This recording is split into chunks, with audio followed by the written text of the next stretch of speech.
विधिमंडळामध्ये विरोधी पक्षनेत्यांनी मांडला, त्यावरती आमदारांनी त्या ठिकाणी प्रक्षोभक होऊन विचार मांडले।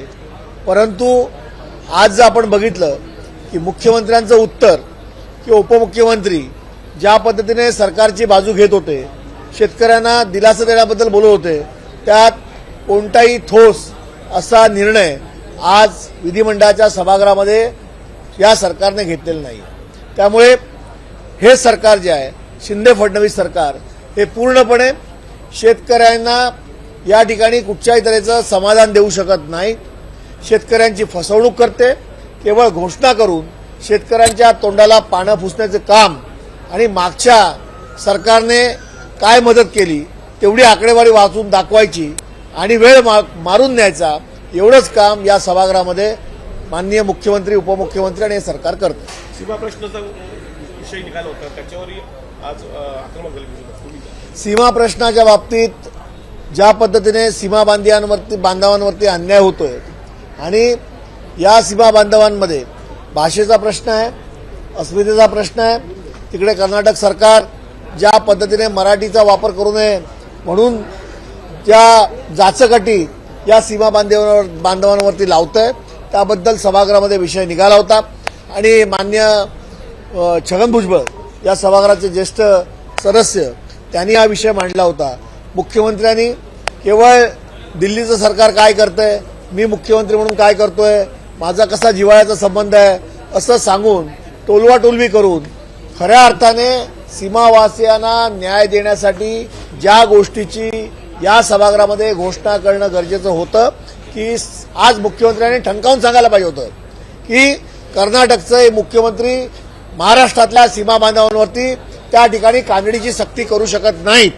मी महाराष्ट्राचा मुख्यमंत्री म्हणून या ठिकाणी सीमा बांधवांच्या पाठीमागे खंबीरपणे उभा आहे। हे जे आक्रमक आणि ठोस उत्तर जे सीमा बांधवांना अपेक्षित होतं ते उत्तर मात्र सभागृहामध्ये माननीय मुख्यमंत्र्यांनी दिलं नाही, हे दुर्दैव आहे।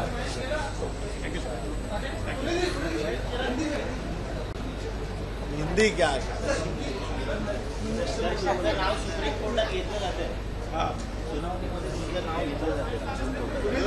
मी पिटिशनर आहे।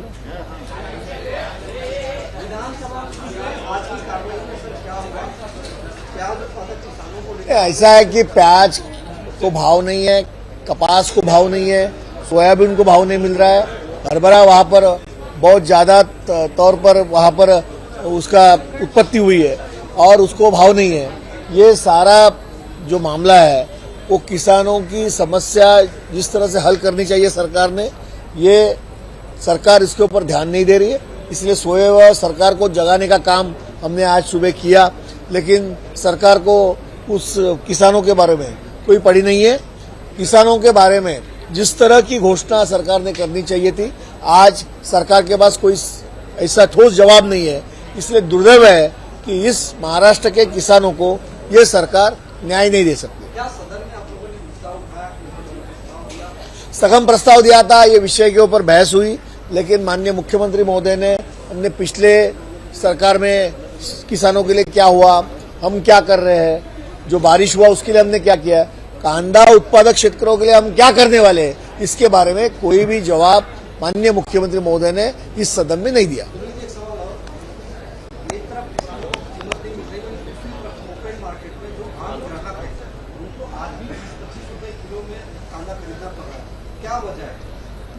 देखिए, महंगाई इस तरह से बढ़ रही है कि केंद्र और राज्य सरकार, इनके पास महंगाई को रुकाने की कोई तरह से यहाँ पर उपाय योजना नहीं है।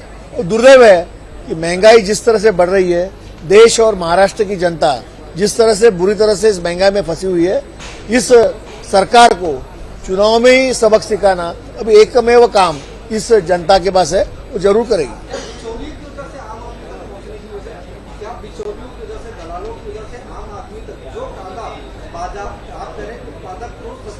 मैं यही कह रहा हूं कि जब इस तरह की स्थिति निर्माण होती है तो सरकार ने किसानों के पीछे खड़ा रहकर उनको मदद करनी चाहिए, लेकिन दुर्दैव है कि इस महाराष्ट्र का शिंदे फडणवीस गवर्नमेंट किसानों के पीछे इस तरह का खड़ा रहकर उनको आशावाद देने वाला नहीं है। ये दुर्भाग्यपूर्ण चित्र आज महाराष्ट्र में है। एबीपी माझा, उघडा डोळे बघा नीट।